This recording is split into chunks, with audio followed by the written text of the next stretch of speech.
Good afternoon. Our second presentation for this afternoon at the Cultural Symposium will be Mahtab Tehrani from Iran. Mahtab was born and grew up in Iran and moved to the United States at the age of 21 to start school at Kent State University in Ohio. There she met Jeff Wattles, a longtime scholar of the Urantia Book, and has been studying the book with him ever since. Her first experience with the greater Urantia Book community was at the 2011 Leadership Symposium at Techni Towers in Illinois, and she has been attending Urantia Book conferences since then. Mahtab is a member of the Urantia Book Fellowship Education Committee, helping to put together this year's upcoming Summer Studies Session program. She recently graduated with a PhD in neurobiology from Kent State and has been a research fellow at Northeast Ohio Medical University since last September. She got married in January of this year and lives happily with her husband in Stowe, Ohio. Mahtab's passion is to serve humanity both through her career and her involvement with the Urantia Book. Welcome, Mahtab.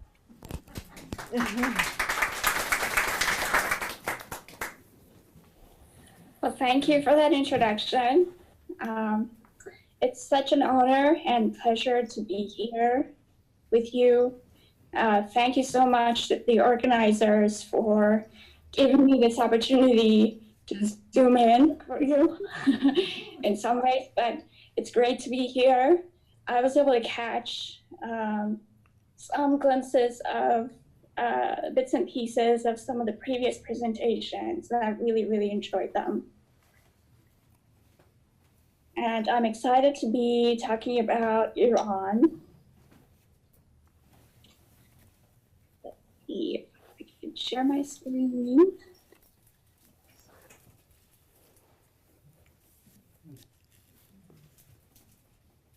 Okay. Can you see my presentation?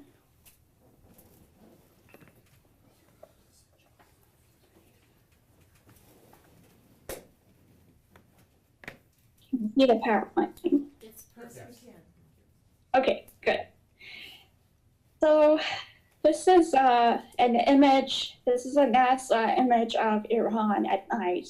I thought I just included it. It came out a few years ago, but I thought it was just really cool. It would make for a good introductory slide. So I'm going to talk about demographics about Iran, both some general facts.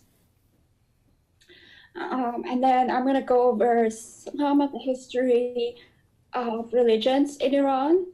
And this is going to be a very short and brief kind of overview. So I'm just going to be focusing on Zoroastrianism and Islam as the two main religions, but there are a number of other religions. I'm not going to go in detail talking about them.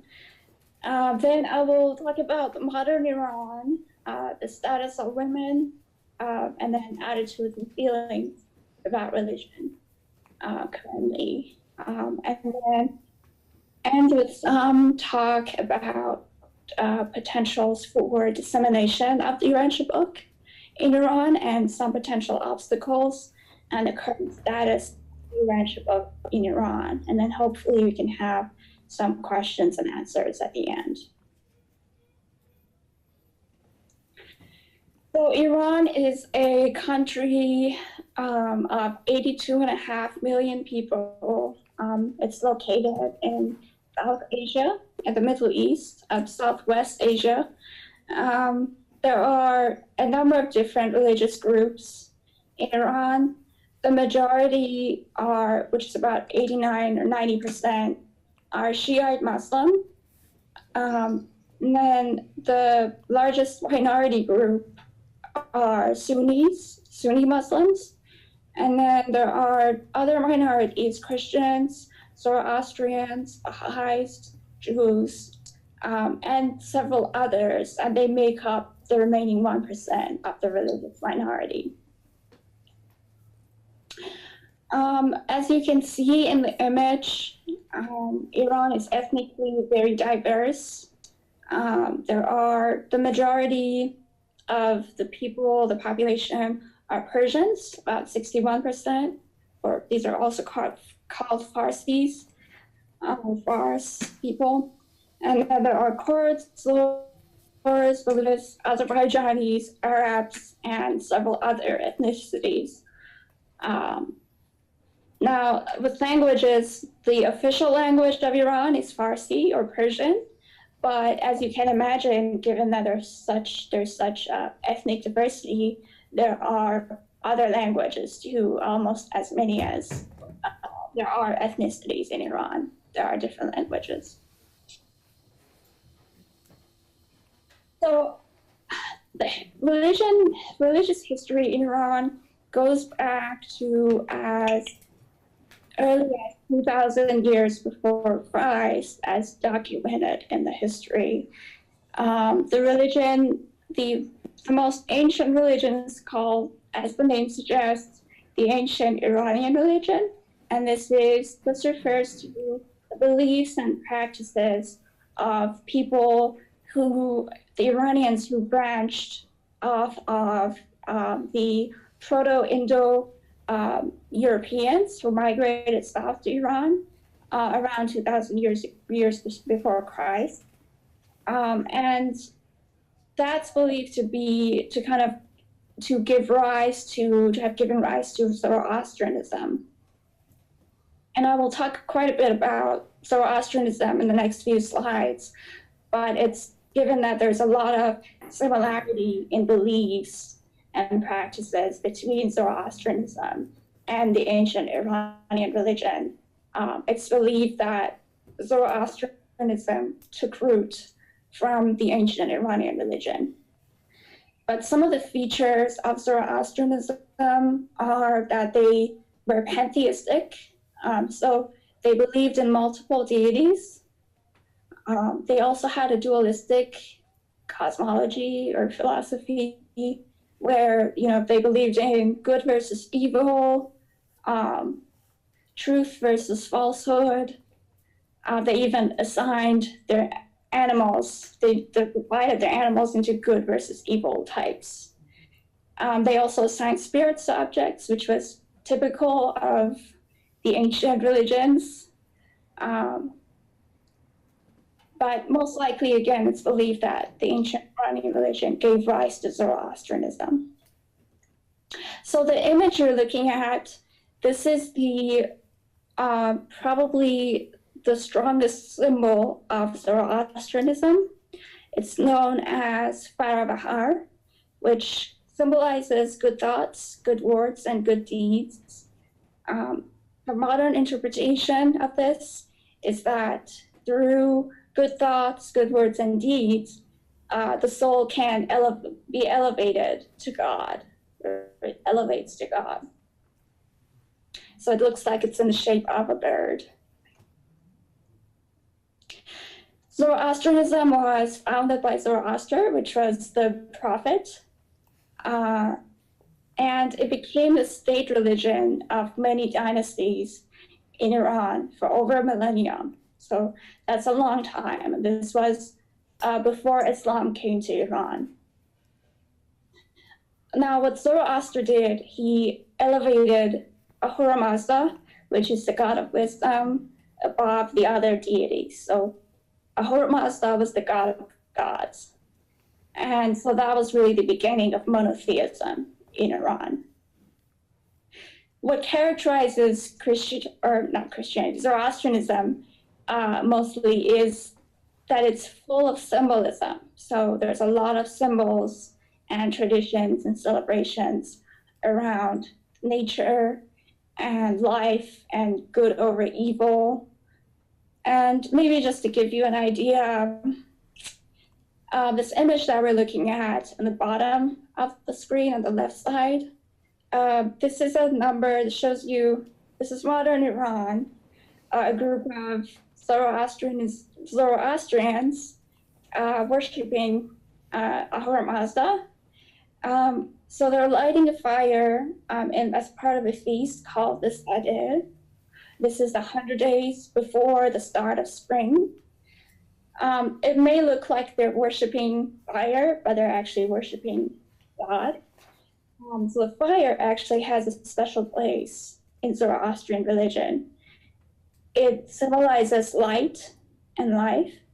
And so this particular feast symbolizes the fire as the light that is present in every individual from God, so the light of God within each individual.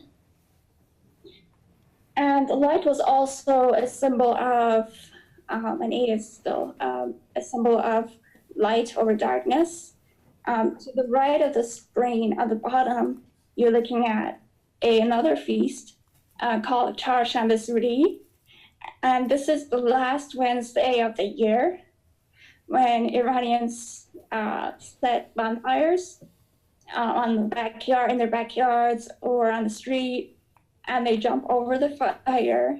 And what this symbolizes is as they jump over the fire, they are giving their sickness and misfortune to the fire, and they ask for health blessings from the fire.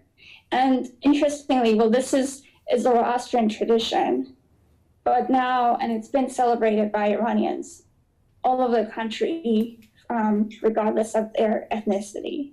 So there are multiple examples of Zoroastrian traditions that are widely celebrated by the entire population, regardless of their background. And just as a side note, we actually did that in my aunt's backyard a few weeks ago. So it's more of a symbolic, tradition now. We do it more as just, to show that we're still it's one way for Persians to kind of show their unity and show that they care about their identity as Persians. And this is a theme that's going to come up often. Okay, on the top of the screen, you're looking at a table called Hafsin, and this is probably the single most unifying tradition of the Persian culture. It's called Nowruz, and that means the new day. This is when Persians sit around a table with 7 items, mainly. I know there's in this picture, there's more than 7 items. But there has to be 7 items, each starting with the letter Sin in Farsi, that's analogous to S in English. And each item symbolizes, health, life, fortune, blessings, things like that. But people as a family, sit around the table at the exact time of the equinox, which is transition from winter into spring. And they joyously await the coming of spring. And it's kind of similar to, the Western world celebrating the new year. Okay, so a little more about Zoroastrianism.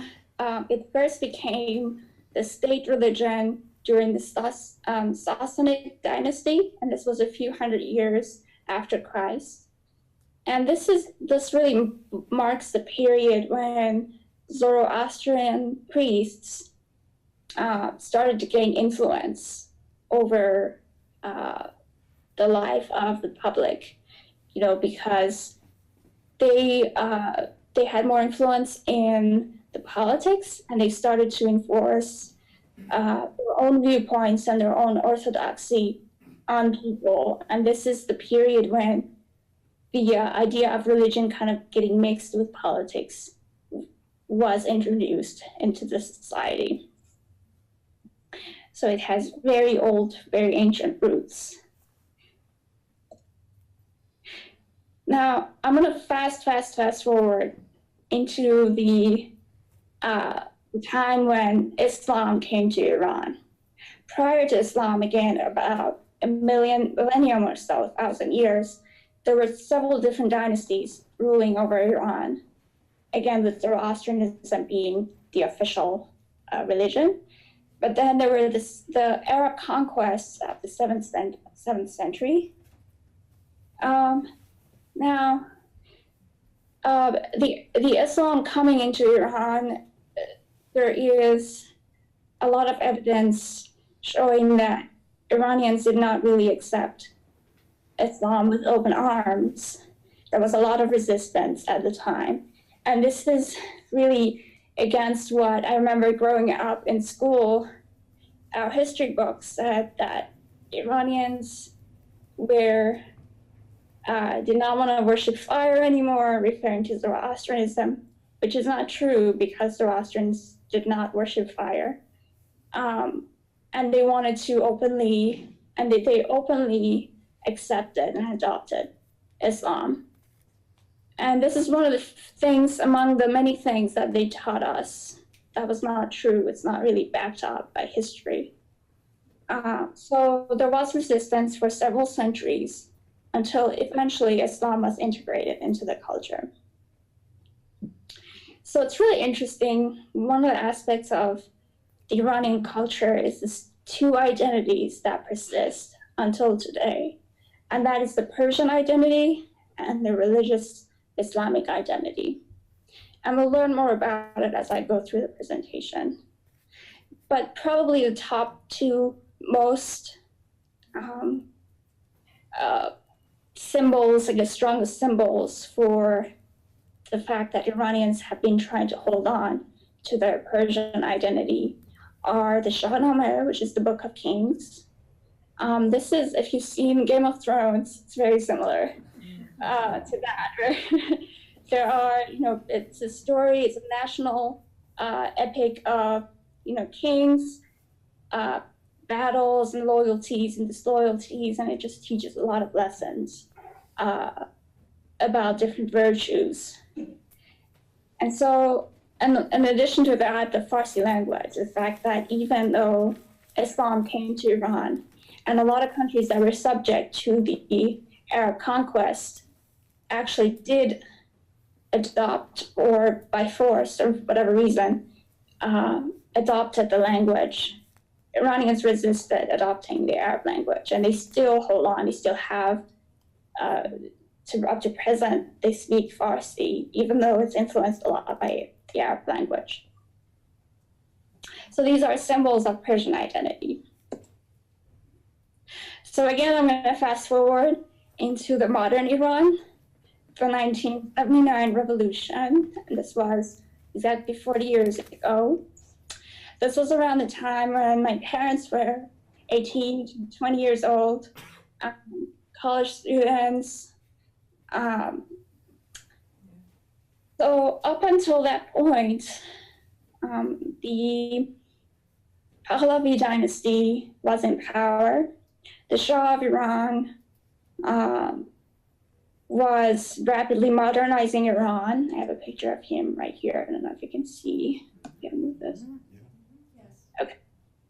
So there was the monarchy was in power, the Pahlavi dynasty. The Muhammad Reza Shah and his father, Reza Shah, they did a lot to modernize Iran. And what was interesting is that it was happening very rapidly. And you can imagine in a traditional society having their traditional practices and beliefs, and then they feel like their country's moving too fast towards the Western type of society. You can imagine there is going to be created a tension in terms of people kind of feeling threatened a little bit. So what really fueled the revolution and the Islamic Republic coming to power was this anti-West sentiment that people had at the time, especially the university students, because again, they felt like their religious ideals and identity was under attack, that the Shah wanted to westernize Iran, and it didn't seem to be going at the pace that they would feel comfortable with. So eventually, in 1979, the Shah was overthrown by the cleric Khomeini, who is to the left here. Now, there's a lot to talk about, when it comes to revolution. the People's Revolution and how, you know, it came to being. But I thought it'd be most interesting to know that a lot of it was fueled by some idealistic ideas, some idealism related to having this kind of Islamic modernism. So there were a lot of intellectuals at the time, such as Ali Shariati, which you can see to the right of the screen. He was he had a PhD in sociology from Sorbonne University in France. He really promoted this idea of a revolutionary Islamic modernism, right? So they really believed that you could implement Islam in the country and have a modern country on the basis of Islam. And another group was called the People's Holy Warriors. And these are actually still in operation. They're kind of a semi-military type of group. As far as I know, they don't have their weapons anymore. They've been disarmed, but they're still active in exile. My aunt is part of that group, and whom I've never met. But they really promoted this idea of having a vision of a classless Islamic society. So I think it's noteworthy to look at what really propelled the revolution, the kinds of idealism that people had in mind, that we could eventually reach that classless society where people are brothers and sisters and live in peace. So the ideals behind it were really noble. But unfortunately, the revolution was really hijacked by the Islamic Republic. And so if you look at Iran today, if you look at the record of the Islamic Republic over the past 4 decades, you will see that it brought nothing more than disaster to Iran. People feel a disillusionment, discontent, disappointment, and resentment with the Islamic Republic. These are some ways to really kind of represent what people are feeling about their government. But just to give you an idea, there is there is compulsory hijab for women, so women have to cover in public against their will in many situations, in many cases. Persecution of religious minorities, torture and killings of political prisoners. And this one is especially painful because the government, the Islamic Republic, started off with shutting down universities, torturing and killing hundreds of people who they believed to be a threat to the government. So that's around the same time, a lot of Iranians fled the country. They migrated to the US, to Europe, several other countries. My own parents, who were in college, they had to quit, obviously, because they shut down the university, and they basically never went back because they were closed for several years. And they had the Iran-Iraq War, which lasted about 8 years, which was imposed on Iran by the government of Iran for no reason. There was no necessity to it. And people are still suffering the consequences of the war to this day. And also abuse and mismanagement of natural resources. I don't know if you've followed the news from Iran lately, but there have been a lot of rains and floods sweeping through the country, and these were things that could be easily managed had our government cared, really, and put educated people who knew how to deal with, infrastructure and things to deal with the consequences of flooding. But unfortunately, they didn't, and people are just miserable as a consequence. A lot of people have lost their home and so many other things you can imagine. So because I know that there was some interest in arts in Iran, rather than me trying to explain what the situation is like. I thought maybe it might be helpful to just show you some pieces of art from a very talented art cartoonist running. And I'll give you maybe a minute or so to look through these and kind of get an idea of what it's like over there.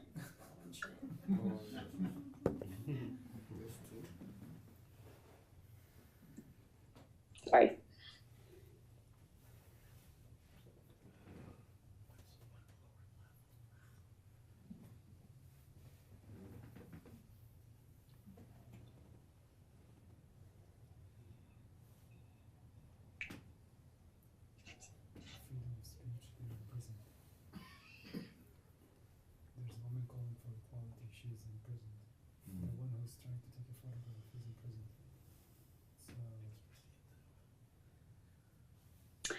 Okay, and we can come back to this later if you like. I know I didn't include a material about women, the status of women in Iran, so I thought I could take questions about that, but I also include a little bit about women in my presentation. Women are highly educated in Iran. About 83% are literate. There is a high proportion of college students who are women, about evenly distributed with men. And this was back in 2012. I remember when I went to college in Iran, there was a trend towards women really dominating the colleges. And sadly, that seemed to be a threat to the government because they had started to implement, more restrictions on women, a number of seats that women could have in college. So, if they had let women, they would definitely be overpopulating colleges. But they are highly educated. They hold a variety of occupations. They're teachers, scientists, physicians, lawyers, firefighters, politicians. As far as politics goes, there are women in the parliament. There are women in city councils, things like that. But compared to men, there's still a much smaller number. But given all of this, I personally think a lot of the credit goes to women themselves, not that the government really cared so much. It's more so that women in Iran are just on the forefront of resistance, I guess, and they really fight for the rights. Though there's no equality of rights with men when it comes to work compensation, job opportunities, religious-based discrimination. And I'll give you an example. If you are a single woman in Iran and you want to leave the country, you would need to get your father's permission to leave. So if your father does not give you permission, you're stuck. You can't leave the country. If you are married, your husband has to give you the permission. So that's really sad. But that's unfortunately what the situation is like for women. But hopefully, I can help you maybe have an appreciation for what the women are doing, again, as the forefront of the fight for human rights. And I'll point to two campaigns, the main one being called the My Stealthy Freedom, and the other one called White Wednesdays campaign, which is an offshoot of My Stealthy Freedom. But this started a few years ago when women started to go out on streets and take off their hijab in protest to compulsory hijab. And the White Wednesdays, it's more recent, and that's, women go out, even men, on Wednesdays, they wear white clothes. They also take off their scarves in public. And this has become so normal now that, what people do is they take pictures of themselves or they take videos and they post it on social media. And this has become a lot more common now and just normal sight to see on the streets based on what I see on social media. Now, the real mastermind behind that, I guess the person who designed or came up with the idea was Masih Alinejad, and she's the lady on the left. She was a parliamentary journalist in Iran, and she was very active, and she has been very active with, advocating for women's rights. And right now, she's kind of the voice of the people and the women, especially. And she goes around the world and gives talks, and she's in constant contact with people from Iran, advocating for their rights. And she recently, if any of you are interested, published a book called Wind in My Hair. I haven't read the book myself, but I know a lot about her life, and she has had a very interesting life journey. So I'd recommend her book. The lady on the right is Nasrin Sotoudeh. She was a lawyer in Iran, and she's been arrested multiple times. She's also a human rights activist fighting for human rights. And she most recently got sentenced to 37 years in prison for fighting for human rights.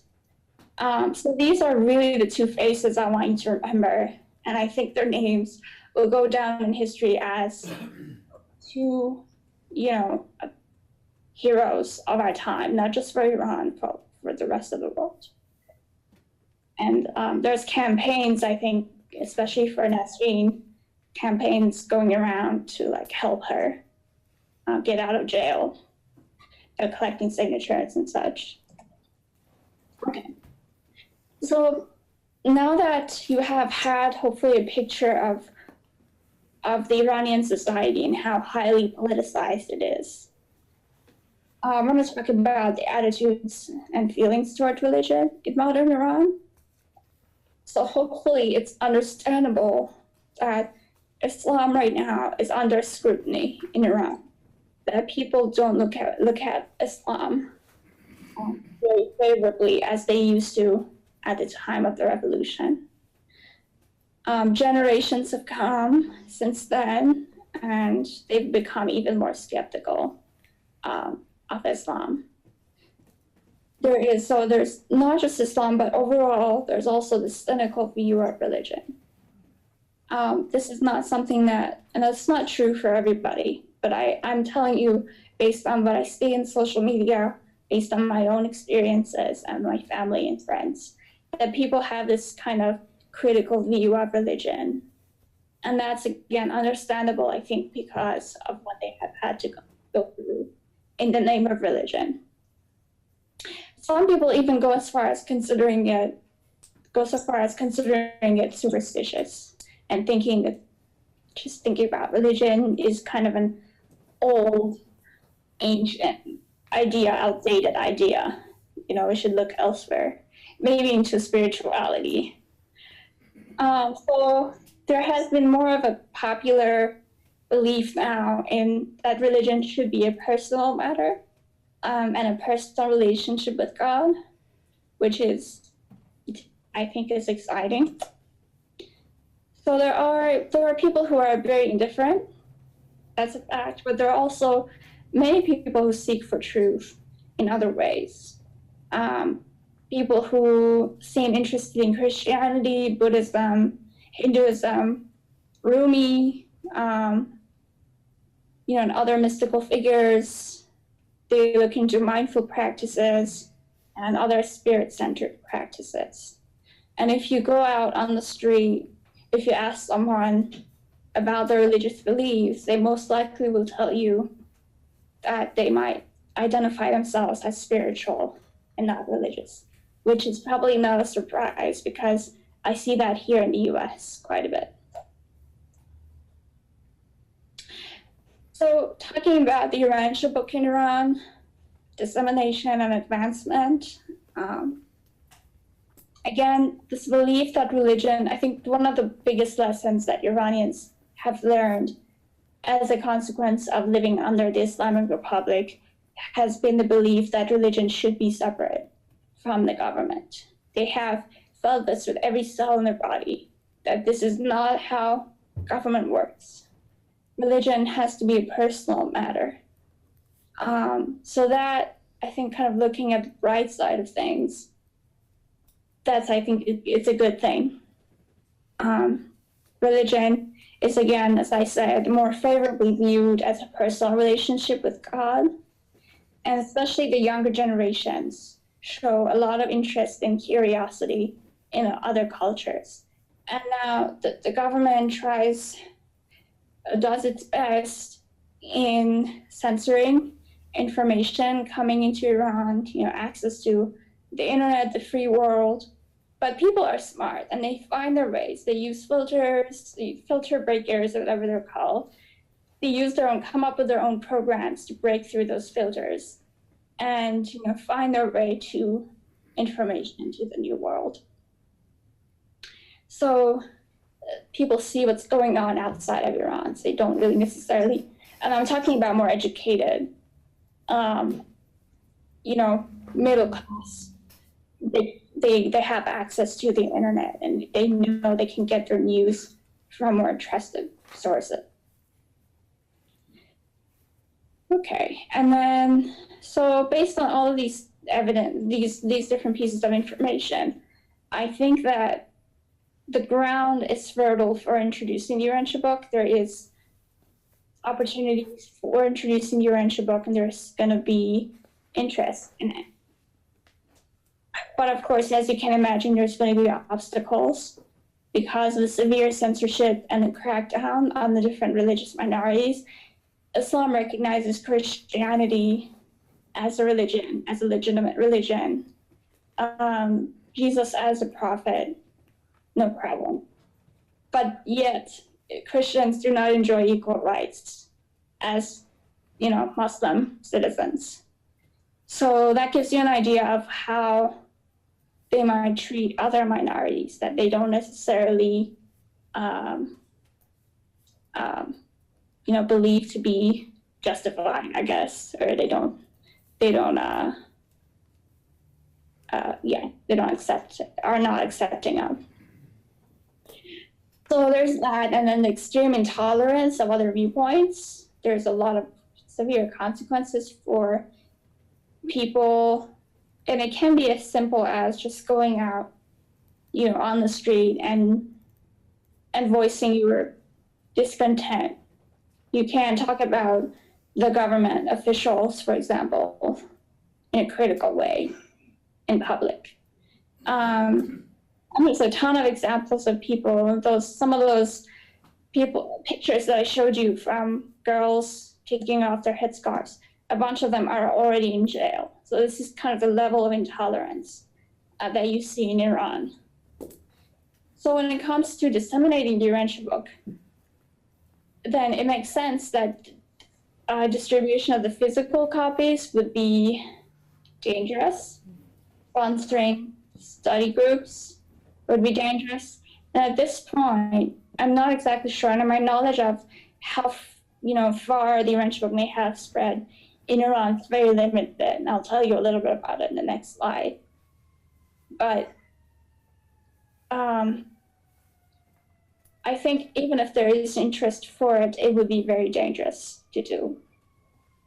So then I think what seems more reasonable is an online distribution, possibly online conferences and meetings. Those might be more safer avenues. And the reason I say that is that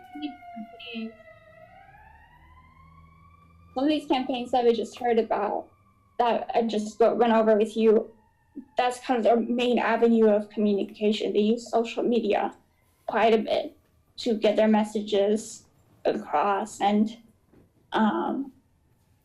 it seems to be working. I mean, there's risks associated with that too, but it's a lot less risky as it would be if you actually physically went to Iran or poured money into Iran to organize things.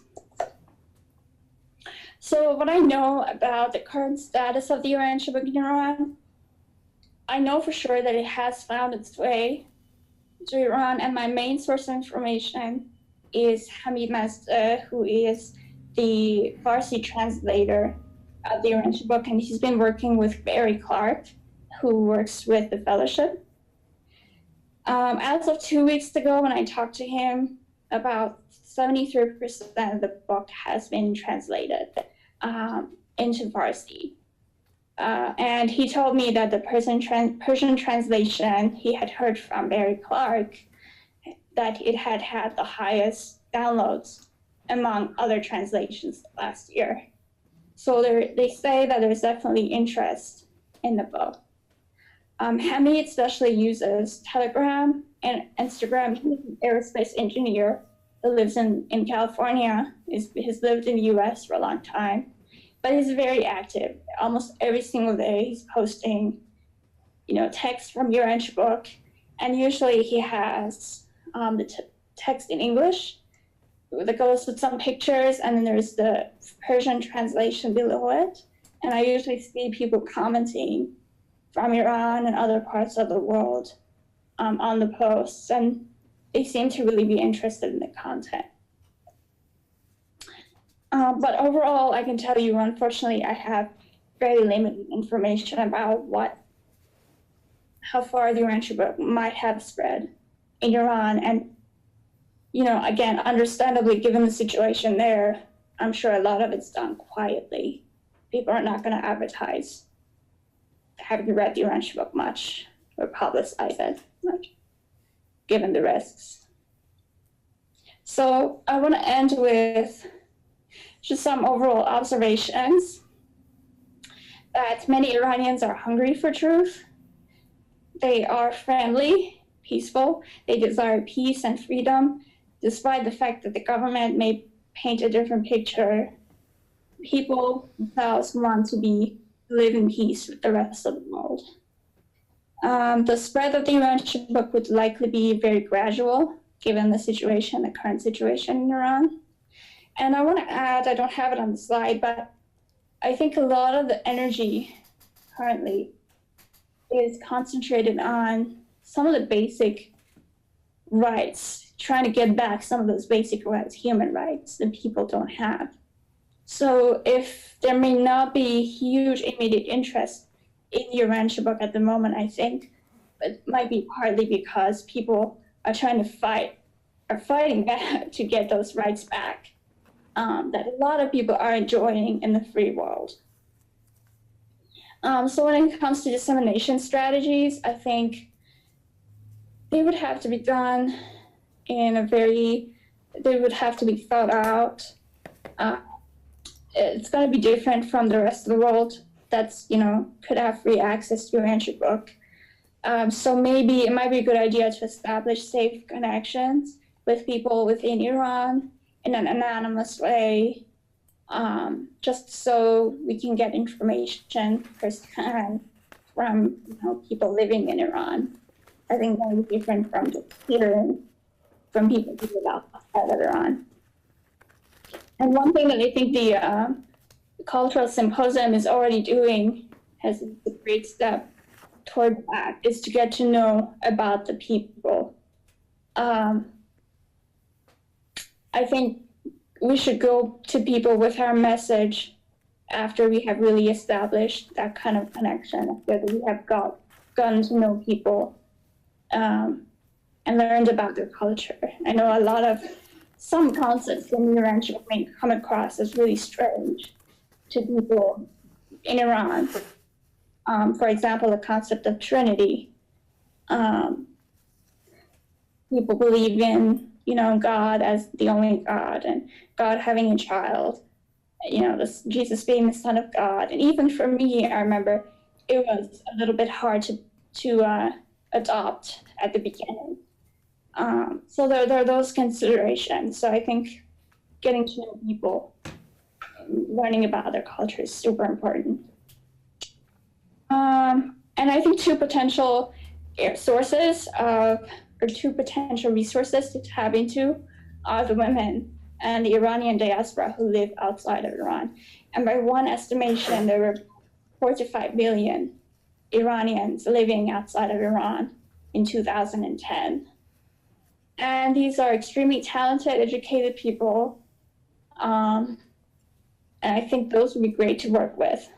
So those would be great investments to maybe establish connections with and invite to conferences and things like that. So cultural exchange and sponsoring Iranian thinkers, I think would be a great way be good ways to approach this.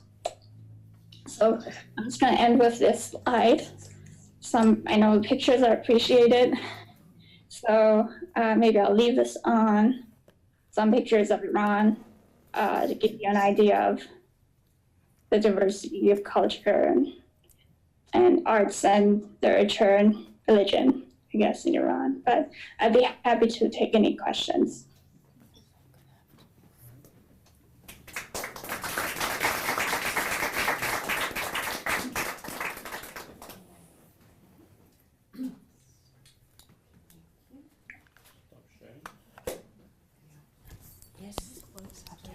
Any questions?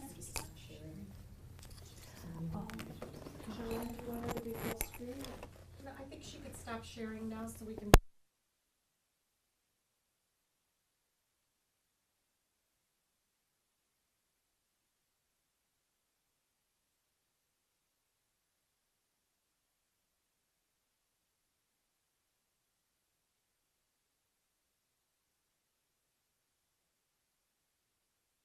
Information on the downloads. Last year on Barry Clark's website, it was 123 downloads. And this year, in the first quarter on Urantia Foundation site, is 181 in the Farsi.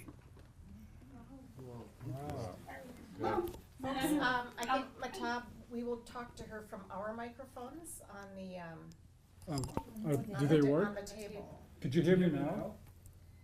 I can hear you. Okay, so I think. Yeah. I don't think she Yeah, can yeah. do that. Yeah. All right, okay, I'll just Oh, move is it. that for the people at home? Somebody better tap his shoulder to know what we need to do. One's for the audience, one's for Mahtab. Yeah, what do we need this one for the viewing audience? For the streaming. Okay, sorry. So Oh, both. okay, so both, yeah. Other question? No, I just took it away from me. I didn't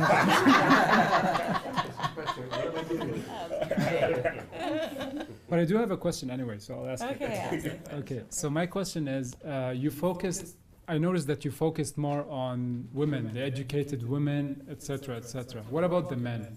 I'm just curious. Why didn't you? Question coming. Okay. Men are educated too. Maybe this is more of from personal experience. I think women are just a lot more motivated. But maybe that's because they've been, kind of held back from being involved, But men are educated as well. It goes both ways, both men and women. It's not just about education. It's about spiritual influence they can have on the family, on the society. So does that factor in as well? So in other words, are women more spiritual than men? So do they have more influence on the spiritual attitude of the family, of the social unit? I'm not sure. I don't know if I can say women have necessarily stronger influence. Potentially, I would say they do. I personally think women are more spiritual, but again, I may be biased. So who teaches the kids? Both parents do. Okay. Both parents are involved. So when it comes to spiritual education, it's both parents. Okay. Yeah. So there's a good proportion of women who are, at home all the time. Right.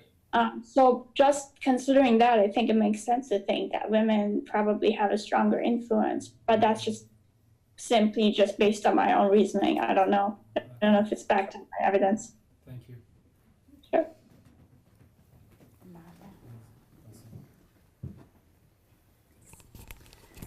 Thanks, Mahtab. I have a couple of questions, but you mentioned that the Iranian people now see themselves more as spiritual and not religious. And I'm wondering, a lot of our discussion has been about taking the book to other religions, whether it was they were Christian or they were Islamic. Do you see a difference in terms of taking the revelation to people who consider themselves spiritual? Do you consider a difference between that and people who consider themselves religious? Well, I can tell you, yes. The short answer is yes. What I've been talking about mostly when I say Iranian people, I'm really referring to the middle class and the educated portion of the population. There are people who live in villages, who have not had a higher education, and I can't tell you much about those particular people. I know there is a certain portion of the population who still, hold on to their religious beliefs.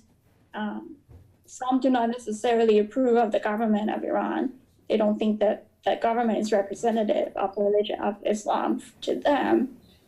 But I definitely think if somebody identifies themselves as spiritual rather than religious, I think they're already kind of, and I don't know if it probably applies to other cultures too, but they have already come one step forward, like one step further, being, a little bit more free and liberated from those religious traditional, beliefs.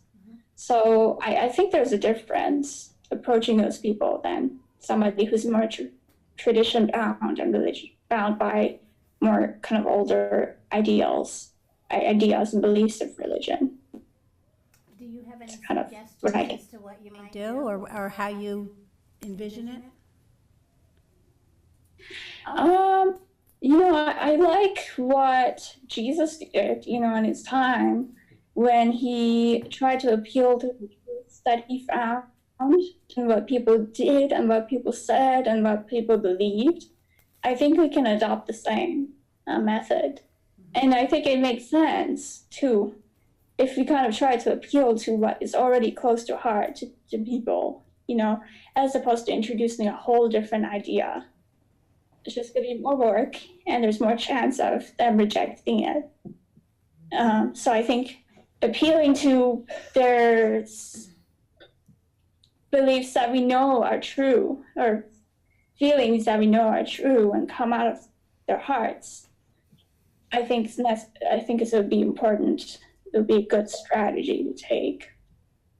And then revealing more advanced truths over time. I just don't see a rush in doing that. I think it would make more sense to kind of meet people where they are and work with that.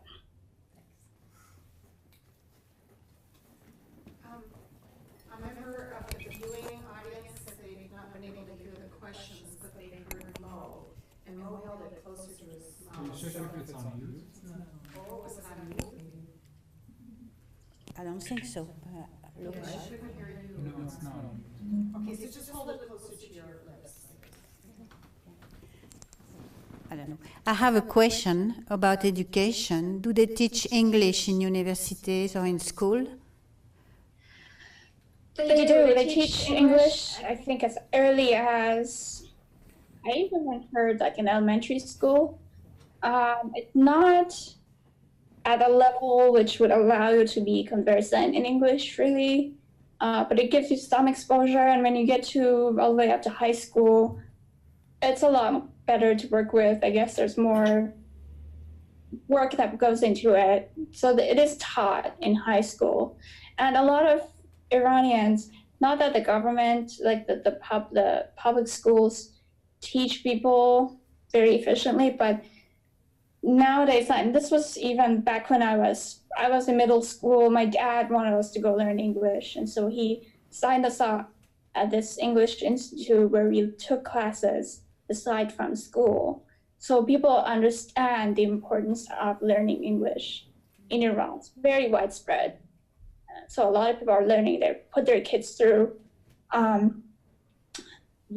English lessons. It's very often very common. So if you go to Iran, you can have a conversation in English with people. Again, if you go to the capital, I don't really know, and some of the major cities, I'd say probably not in rural or suburban areas so much, but definitely in the major cities it would be common for people to speak English. I was thinking about reading the book in English for people more educated until the translation is finished. Yeah. About reading the book in English, I know that from my impression is from just seeing, again, what Hamid has been doing on social media, posting the English text along with the Farsi translation, and people seem to understand it just fine and appreciate it. For me, again, this is my own personal experience. I found the Urantia Book in English. I first started reading it in English. I don't connect with the Farsi translation as well as I connect with it in the original English language. And this is me. I'm just speaking for myself. This is my experience with it. But it seems like people are accepting. This seems to be a more educated population, reading it and accepting it, or not accepting, but understanding it, I guess, and being at least enough to appreciate it. Thank you. Thank you so much. Welcome. Now, from the presentation you've made, we have women being imprisoned for fighting for their rights. Is the state in fear of the freedom for women, or that they may topple the government, or whatever it is? In relation to the men, of course, you've talked a little about are there men who are in prison in relation to freedom fighting, or in terms of maybe spiritual freedom? Yeah. Yes, I think they are very much so. They are very much afraid of women because throughout history, women have been at the forefront of, human rights, and they're just braver. I mean, you can see it. They go out on streets and they protest. They leave their lives on the line for equal rights. So they defend the government. And I think the government understands the importance of women as the foundation of family, and just knowing that if women are educated, they are such a powerful force in the society, and they already know that, and they know that women are just braver. And so they are afraid, I think, of women more than they are men. Anyone else? Okay. I was interested in what you had to say about a general move from religion to being perceived as spiritual rather than religious. I had heard somewhere that the lower classes, the working classes, are still quite pious. I mean, my understanding, a lot of women are referred to as the chadoris, and that they're the ones that are more likely to kind of adhere to the kind of very strict religious norms. I just wondered if you had any comments on that, whether that's correct. I think that to me sounds more like an outdated kind of evaluation of the situation in Iran. This was definitely true in the earlier years after revolution, where women, the chadoris, and those who were more bound, I guess, by tradition. And I am a firm believer in that women play such an important role in educating the generations.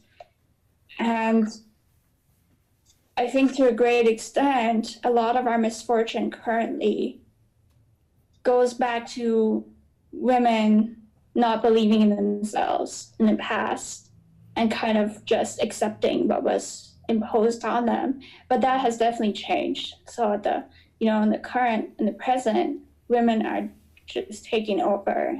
And there are a lot of it, I think, is thanks to the technology and the internet, the exchange of ideas. And I think newer generations, younger generations, are a lot more conscious of what their rights are.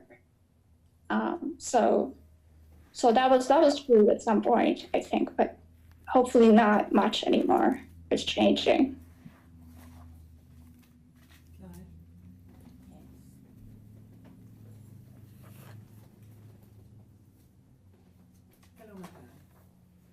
Hi, Ning.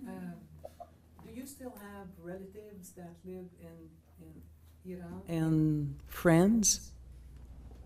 You do? Yes. You do? Do you speak about your new beliefs? I have not, actually, and partly because I just haven't talked to them very often, because most of at least my mom's side of the family has immigrated to the US. And even with my family who is in the US, I haven't had a lot of conversations about my beliefs. And I'm not sure exactly why. It's, I guess part of it. I can suggest some. Right, but I think, and I believe that the first thing that we should do as students of this revelation, and I'm sure that you have been transformed by this revelation, and if you want to influence other women, your sisters, your mother, your cousins, I think it might be time now to just say a few words about it, without maybe mentioning the revelation itself. Not saying it's coming from the book, but you have been transformed. Yeah. Right? Okay. Yeah, maybe I'll tell you a little bit about, my sister and my mom. Those are the two closest women to me. I've had conversations with my sister, and she's very open to it, and she knows about the Urantia Book. Unfortunately, and maybe I'm making up an excuse, I don't know, but I've just been so busy, and I haven't really taken the time to have those conversations with my sister, in depth. So I know she's interested for sure. But with my mom, I've been closer to her and I've had more opportunities, but I've always sensed this kind of, I know she's a very spiritual person, but she is not, I definitely see that kind of sense of disappointment with religion in her. So every time the conversation's brought up, she doesn't seem to want to kind of talk about religion, I guess, in that sense. And I understand a lot of it is because of what happened, to Iranian society and what we have all gone through. So I guess that remains to be a challenge for me, just finding a way to approach, the people who are close to me. If I can find a way to maybe, not even talk about the Urantia Book necessarily, but reach to, connect with that spiritual kind of, or reawaken that spiritual longing in them, which is what happened to me before I found the Urantia Book. I think that would be just amazing. I need to work on that for sure. Yes, thank you.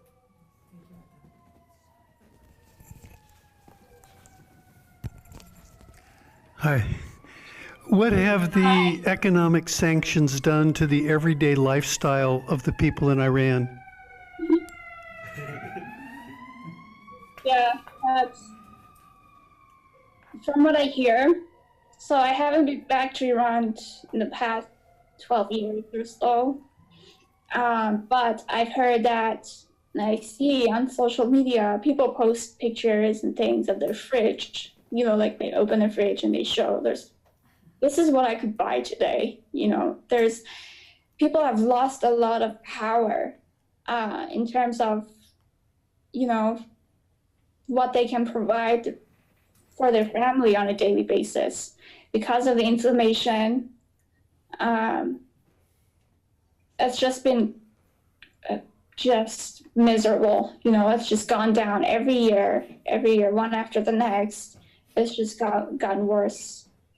People are definitely feeling the pressure increasingly over the years from these sanctions.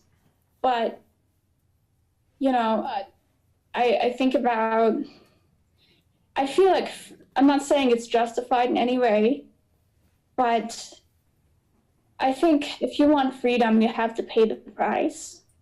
When there was revolution in Iran, people were really enjoying a lot of economic prosperity. And nowadays, if you ask my parents if they made the right decision, they're going to tell you that they made the biggest mistake of their lives voting for this current regime, because they were really enjoying a lot of freedoms and a lot of prosperity, and they had a bright future, I think, in many ways ahead of them with the previous government, even though there's a lot wrong with it, but nowhere near the level of corruption and animosity that the current regime has to the Iranian people. So yes, the sanctions have just paralyzed the people in every way.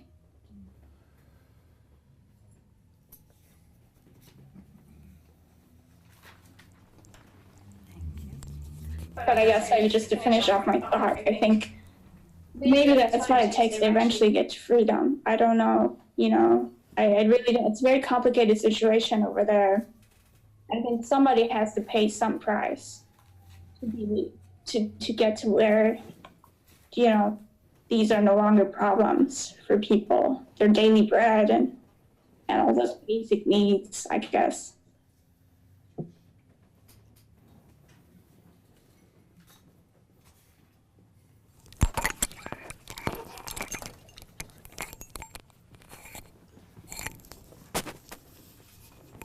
You probably have said about the different percentage of religion in Iran.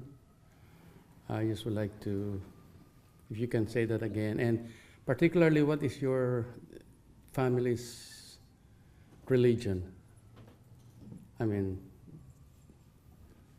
I know it's mainly Muslim, but...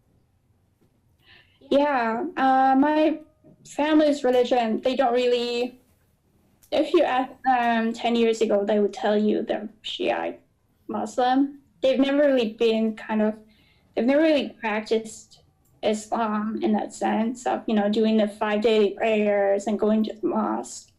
They've been kind of praying on and off, and that's how I was too. There's a lot of, I guess, spiritual satisfaction that you get from Islam, at least the Iranian version of it that I grew up in. But there's also a lot that, especially at this day and time, we don't agree with, we don't want to identify with, and a lot of people feel this way too.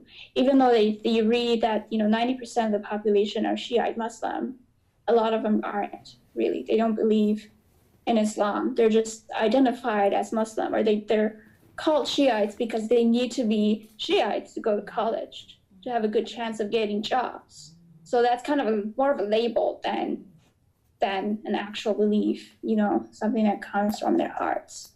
But still, within Islam, there's a lot of spiritual content that is of value. And for me personally, I think it really gave me that kind of platform to build up on, you know, to go to the next stage.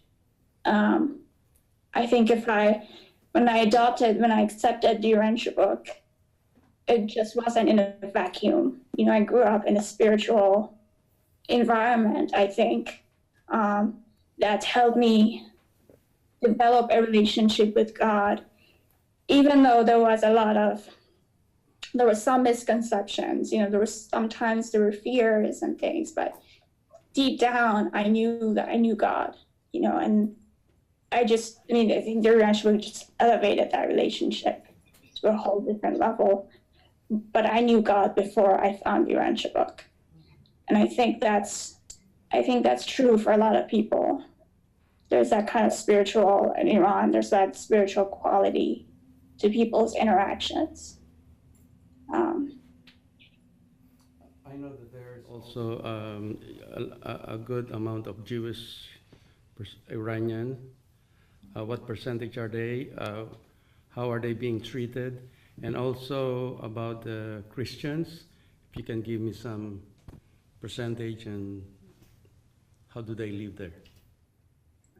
You know, based on the official statistics, that 1% minority that I showed you on one of the first slides, the Christians fall and Jews fall under that 1% minority.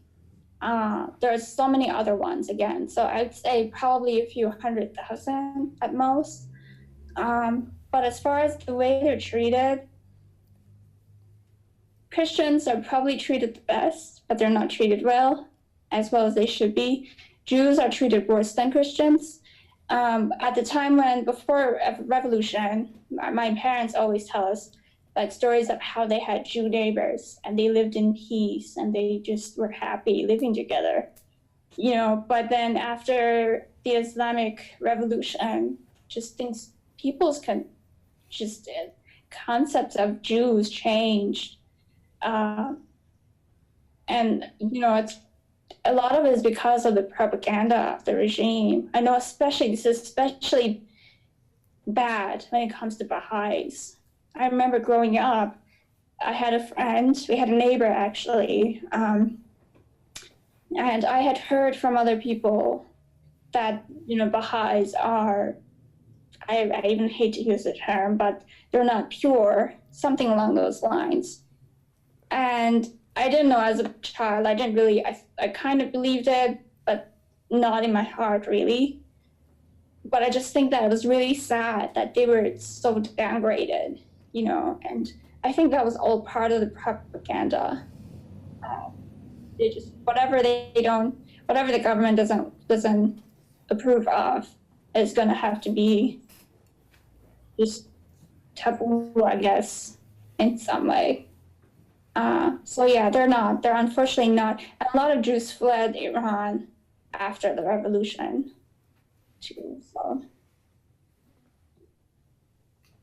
Now, as far as like how people treat them, I don't know. I hope they treat them, you know, with respect and everything, but my feeling, my senses of the things over there right now is that they don't enjoy the same rights as Iranians do, as Muslims do.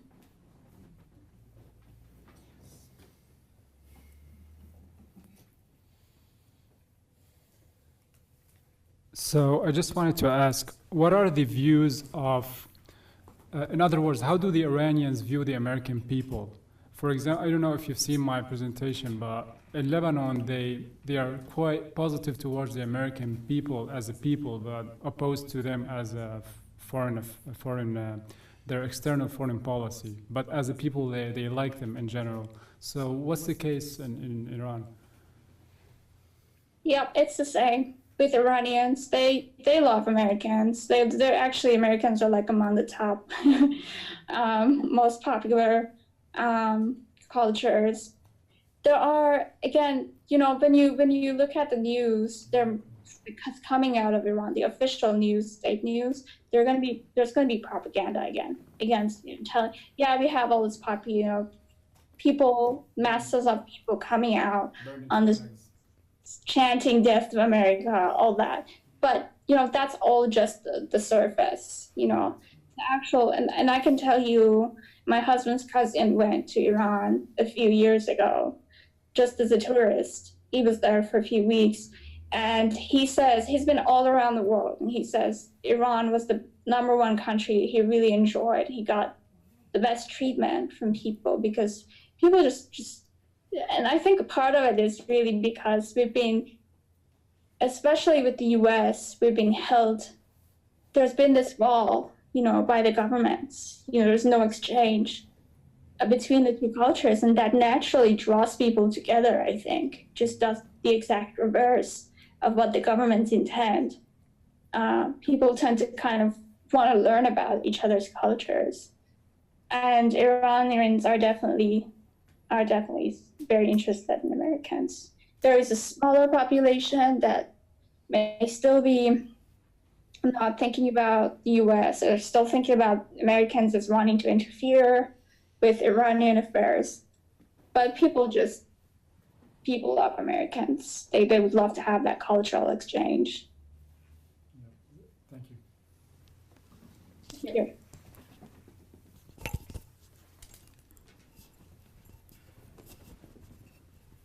Any more questions? Okay. Thank you.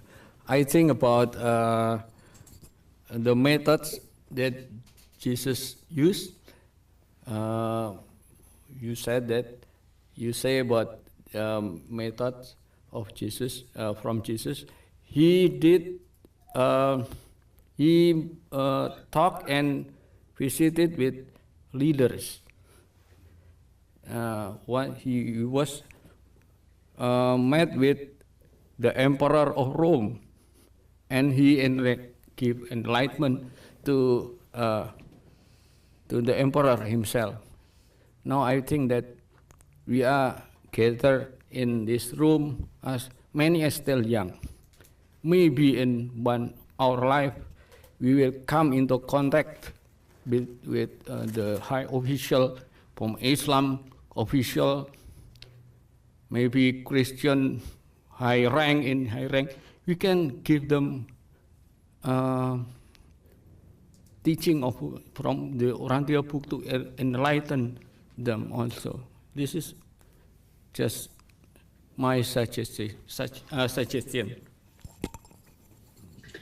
I see your point. I think I'm not particularly sure if that would work with the current government of Iran, the heads of the government, just because they're so dogmatic. But I think that would be a great strategy with people. I think just, establishing that kind of connection with people, and maybe those who are more, thinkers, more free thinkers, more active. I think that would make perfect sense to me, reaching out to those kinds of people who are open to those ideas.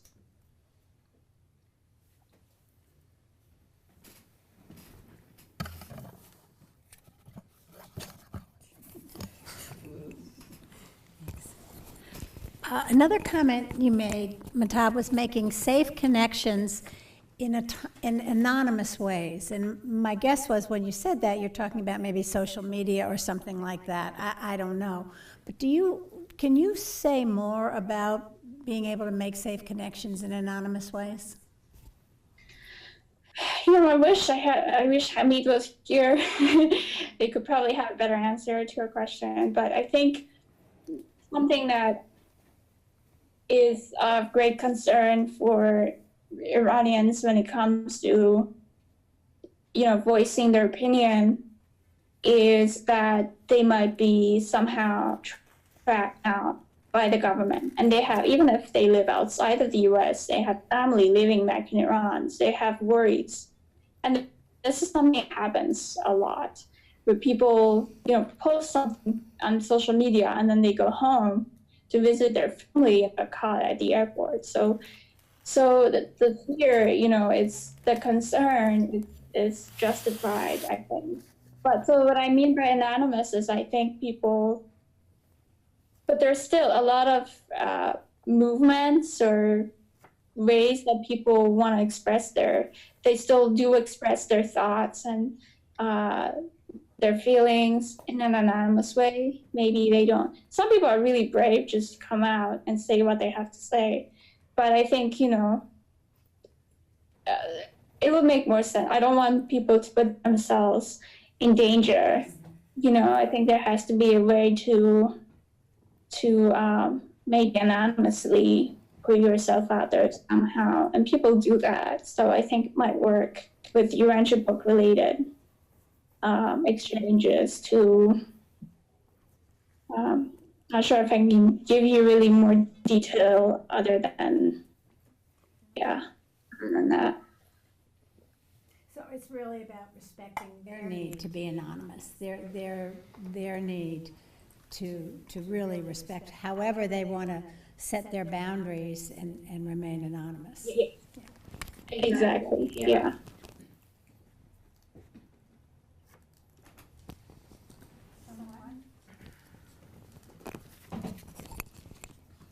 Any more questions? So maybe we can let Mahtab tell us a bit more if she wants, because we still have 10 minutes.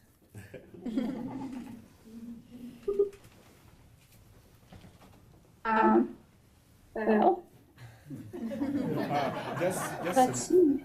You can just not a question. Just I want you brought about spirituality. I do have a question. Sorry. Oh, sorry. Was there a question? Yeah. Yes. Since we have some 10 minutes, I have a workmate who reads. I gave the book to read, and of course he had some concerns. And when you raised the idea of spirituality, because he was also saying, I think I'm spiritual, not religious. And when you raised it, I was like, okay. I wanted to hear more about spirituality in relation to the Urantia book, and yeah, from you and the experience you have. I think what people mean by that is they know God in their hearts. A lot of people do, but they somehow can't resolve this tension between knowing God in their hearts, knowing that God is good, and everything else that's going on in the name of God. You know, some people are brave enough to break from, that connection. And some people are not. They just are still bound by those fears. I don't know, like they kind of can't. I feel like at some point, each of us maybe goes through that battle of, reaching up higher for a higher truth about God, breaking from those traditions that are holding us back. Like for me, in Islam, people talk about, humans are, the word for humans' relationship with God is slaves. Like people are slaves to God. And to me, it didn't necessarily feel a negative. Like when I did the daily prayers, I said that, in my prayers. But still, I felt deeper that I was more special to God than a slave. But the Urantia Book gave me that kind of name, that the child of God concept, and that's why it's so attractive. So when you think about, when people say they're spiritual but not religious, I think that's kind of what they're reaching for. They want a higher concept of God, and they know in their hearts that's true. They just want to put it in more of a tangible framework, that their traditions have given them in the past. It's just hard to make that leap, I think, for a lot of people and that's why I think revelation makes things a little uncomfortable. But sometimes we need a revelation to go to the next level, I think. Yeah, just in the same respect, this is general too, because I've had discussions with my readers in my group that is still young.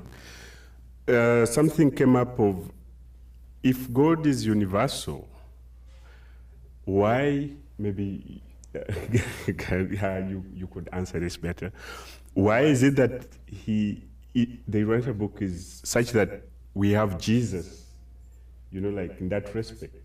Why not through the other prophets, like Muhammad, or, they just hint on some of these religions, but why is it that this is elevated? That's what was the discussion, So I thought, because they said the concept is you can, whatever form, wherever you pass, you reach God. Whether you pass this side or the other side, you reach God, is the ultimate goal, because it's universal. So the question here is, why is it that we want to follow this path and not any other path? Like, you can use any path and you reach there. Maybe the spiritualists, that's what I thought, maybe the spiritualists have that in mind as well.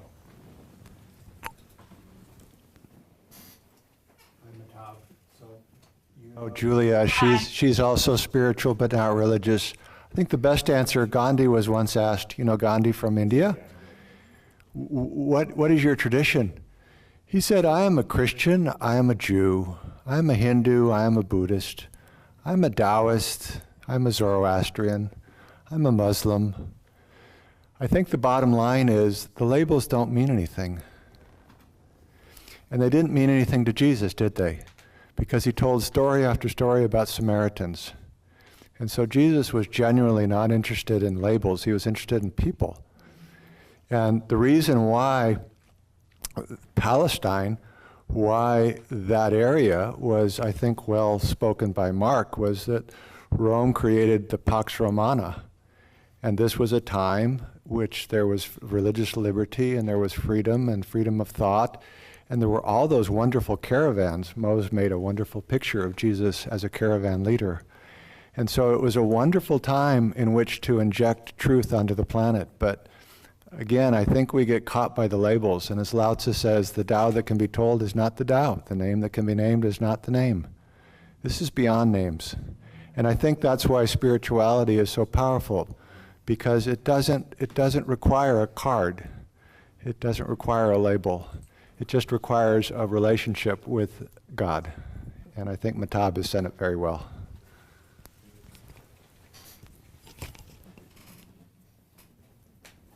So any other questions?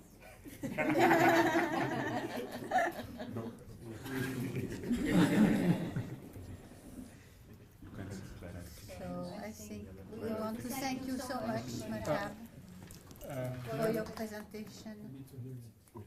Thank you. It's great to be with you. I hope you enjoy the rest of your meeting.